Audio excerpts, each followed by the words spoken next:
পুরান ঢাকা আজগর আলী হাসপাতালে চিকিৎসা নিতে গিয়ে ধরা পড়লেন ঢাকা মেডিকেল কলেজ ছাত্রলীগের সভাপতি রায়হান ইসহাক।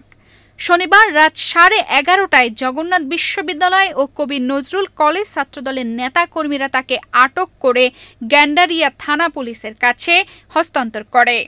এ সময় ছাত্রদল নেতাকর্মীদের সঙ্গে ছাত্রলীগ নেতা ইসহাকের আত্মীয়দের মধ্যে বাকবিতণ্ডা হয়।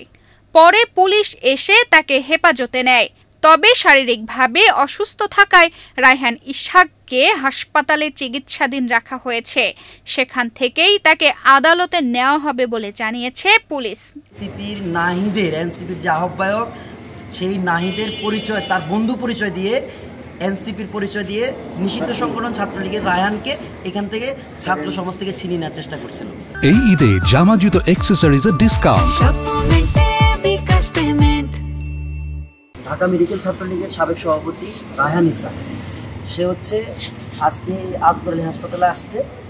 আমাদের জগন্নাথ বিশ্ববিদ্যালয় ছাত্রদলের যুগ্ম আহ্বায়ক রবিউল এবং তার সঙ্গে হচ্ছে আমাদের পিয়া, শুভ, সৌরভ সহ ছাত্রদলের কয়েকজন শিক্ষার্থী এখানে আড্ডা দেওয়ার সময় তাকে দেখতে পায়। দেখতে পাওয়ার পরে তাকে জিজ্ঞাসা করা হয়েছিল যে ভাই তুমি এখানে কি আসছো। উল্টো তার সঙ্গে আরও কিছু ছেলে একত্রিত হয়ে তাদের উপরে মত তৈরি করার চেষ্টা করছে। তার পরিপ্রেক্ষিতে আমরা যখন জানতে পারি যে আমাদের শিক্ষার্থীদের উপর নিষিদ্ধ সংগঠন ছাত্রলীগের রায়হান সহ তার আরও এখানে প্রায় 20-25 জন ছিল, তারা একত্রিত হয়ে তাকে জিজ্ঞাসা করার পরিপ্রেক্ষিতে যখন মত তৈরি করার চেষ্টা করছে, আমরা জানতে পেরে তাৎক্ষণিক আমরা কবি সরকারি কলেজের নেতৃবৃন্দ যারা আশেপাশে ছিলাম সবাই আমরা আসার পরে আমরা থানায় খবর দিই এবং সে ছাত্রলীগের যে রায়হান, তার সঙ্গে যে 20-25 জন ছিল, তারা তাকে জগন্নাথের শিক্ষার্থীদেরকে ছিনিয়ে নিয়ে ভিতরে নিয়ে যায়, হাসপাতালের ভিতরে নিয়ে যায়। নিয়ে যাওয়ার পরে সেখানে সে অসুস্থতার ভান ধরে এবং এখন পর্যন্ত সে সেখানে অসুস্থতার ভান ধরে আছে। ডাক্তারের যে সমস্ত রিপোর্টগুলো আছে প্রত্যেকটা রিপোর্টে সে সুস্থ। তার যা যা সমস্যার কথা বলছে আমরা সেই সমস্ত বিষয় ডাক্তারকে বলছি টেস্ট করে প্রত্যেকটা বিষয় সে সুস্থ, কিন্তু সে হাসপাতাল থেকে রিলিজ নিতে চাচ্ছে না। কেন জানে আমার মনে হচ্ছে হাসপাতাল কর্তৃপক্ষ এদের পক্ষপাত হলো, এই ছাত্রলীগের পক্ষপাত ওর পক্ষে কাজ করার চেষ্টা করছে।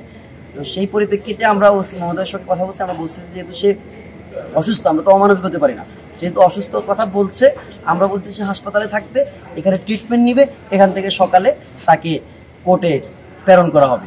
এবং ওসি মহোদয় আমাদেরকে আপনাদের সামনে যে কথাটি বলেছেন যে সে ইতিমধ্যে আইনের হেফাজতে আছে, তাকে অ্যারেস্ট করা হয়েছে, এখান থেকে তাকে সকালে কোর্টে প্রেরণ করা হবে।